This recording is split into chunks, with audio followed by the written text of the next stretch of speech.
त्या छत्रपती शिवाजी महाराजांबद्दल तुम्हा आम्हा सर्वांनाच प्रचंड असा आदर आहे आणि ती वाघनखं जर खरीच असतील तर त्या वाघनखांबद्दल सुद्धा तुम्हा आम्हाला खूप मोठा आदर आहे, श्रद्धा आहे।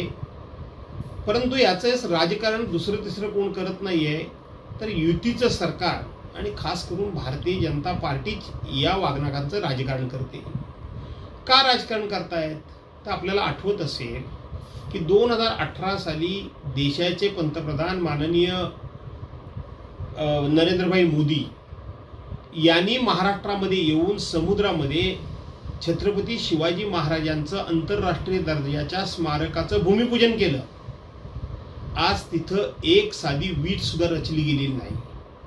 किंबहुना जे कोणी कन्सल्टंट आहेत त्यांना मात्र शेकडो कोटी रुपये देण्यात आले।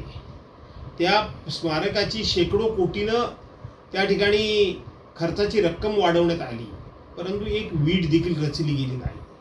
आणि म्हणून 2018 नंतर 2019ची लोकसभेची निवडणूक झाली, विधानसभेची निवडणूक झाली, कालची 2024ची लोकसभेची निवडणूक झाली आणि विधानसभेची निवडणूक आता 2 महिन्यावर होऊ घातलेली आहे।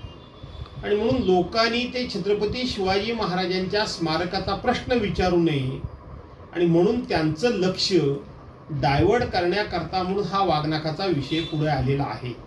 त्यामुळं हे राजकारण हे भारतीय जनता पार्टी आणि महायुतीचे सरकार करते, दुसरं कोणी करत नाही। शिवाजी महाराजांचा वापर हा केवळ राजकारणासाठीच होतोय असं यावरून म्हणता येईल का?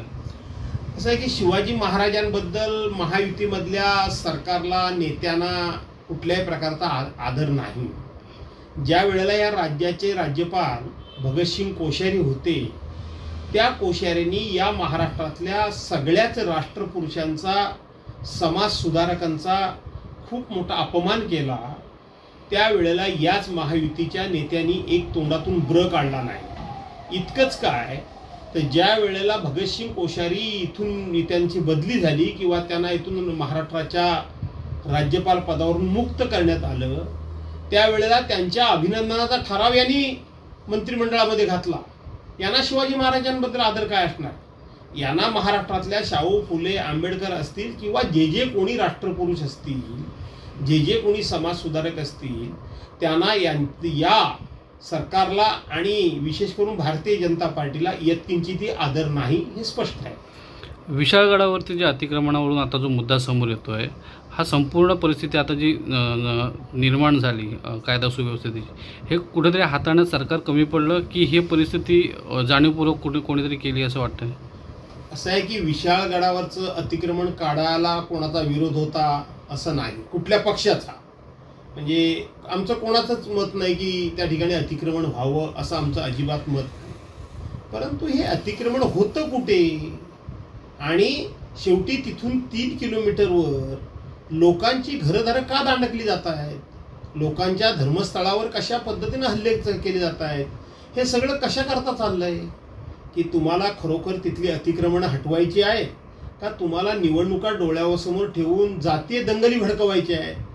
हा संशय यायला पुरेशी जागा या ठिकाणी आहे।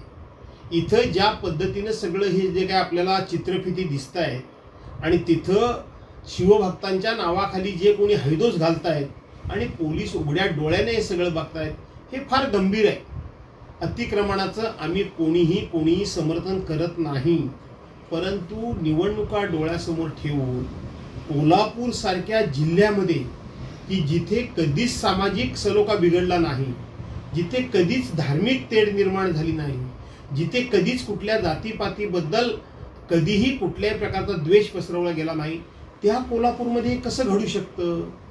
शाहू महाराजांच्या कोल्हापूरमध्ये जिथं समतेची बीजं जिथं रुजली आणि जो समतेचा विचार संपूर्ण देशामध्ये स्वीकारला गेला, त्या ठिकाणी आज तागायत हे घडलं नाही।